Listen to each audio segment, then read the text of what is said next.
Уважаемые жители республики, добрый день, Бурлун. Сегодня я хотел бы остановиться на теме спорта. В ближайшие выходные в республике состоится всероссийская массовая лыжная гонка «Лыжня России». Сотни и тысячи людей выйдут, как обычно, на лыжню целыми семьями, коллективами. Ну и надеюсь, что погода не станет помехой. Я тоже планирую выйти вместе с семьей, тем более, что я уже говорил, что в прошлом у меня достаточно большая лыжная история. Ну и ребятишки стали на лыжи. Я думаю, что мы точно совершенно свой километр пройдем. В Сыктывкаре «Лыжня России» пройдет на нескольких площадках.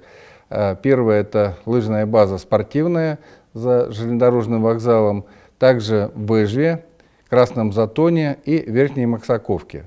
Республика готовится к проведению всероссийских соревнований по лыжным гонкам с 26 февраля по 3 марта 2021 года. Мы будем принимать у себя финал Кубка России. Соревнования пройдут на республиканском лыжном комплексе имени Раисы Сметаниной.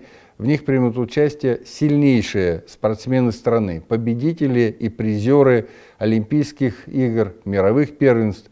И, конечно, наши лыжники, представители Республики Коми, за которых мы все будем болеть на домашних стартах.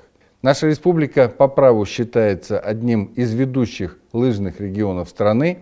Наши спортсмены всегда на ведущих ролях в мировых лыжах, и этот год не исключение.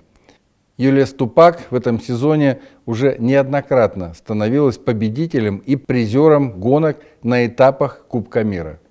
Ермил Вокуев успешно покоряет марафонские дистанции. Илья Семиков стал обладателем бронзовой медали в составе мужской эстафетной сборной на этапе Кубка мира в Финляндии. Очень долгое время в республике действовали ограничения на проведение различных спортивных мероприятий. Я говорю в первую очередь о закрытых залах. И сами спортсмены и болельщики, конечно, очень истосковались по спортивным состязаниям, по баталиям. И мы провели достаточно большую работу, я вам о ней рассказывал, и в части раннего выявления, и большого количества именно проведения лабораторных исследований, чтобы как можно больше выявить и разобщить пациентов, с тем, чтобы эпидобстановка, которая была у нас еще там 1,5-2 месяца назад, очень сложная и нестабильная, перешла в управляемую.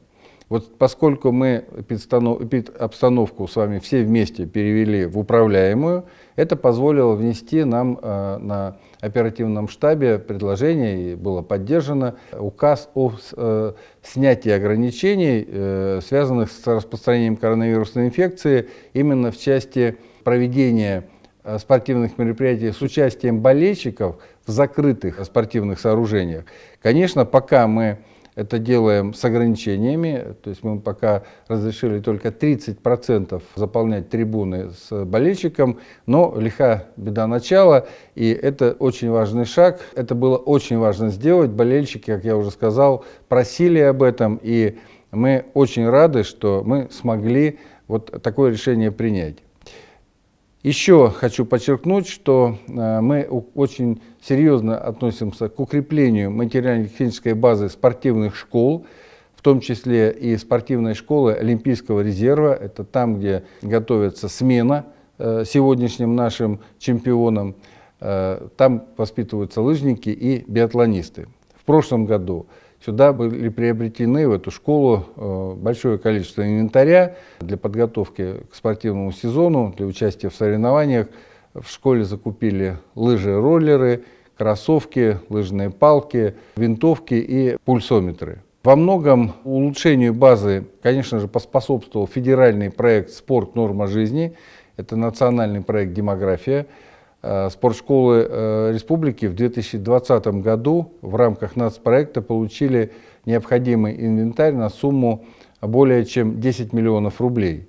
В этом году эта работа будет продолжена. На обновление материально-технической базы региональных спортивных школ выделено почти 8 миллионов рублей. Сегодня мы стараемся развивать не только профессиональный спорт, но и массовый, понимая, что спорт – это норма жизни и спорт – это здоровье. Поэтому, конечно же, очень важно, чтобы все мы занимались спортом, чтобы мы выходили на лыжи, чтобы мы занимались своим здоровьем и укрепляли его именно через здоровый образ жизни. Уважаемые жители республики, это все, чем я хотел сегодня с вами поделиться. Будьте здоровы, берегите друг друга. До следующей встречи.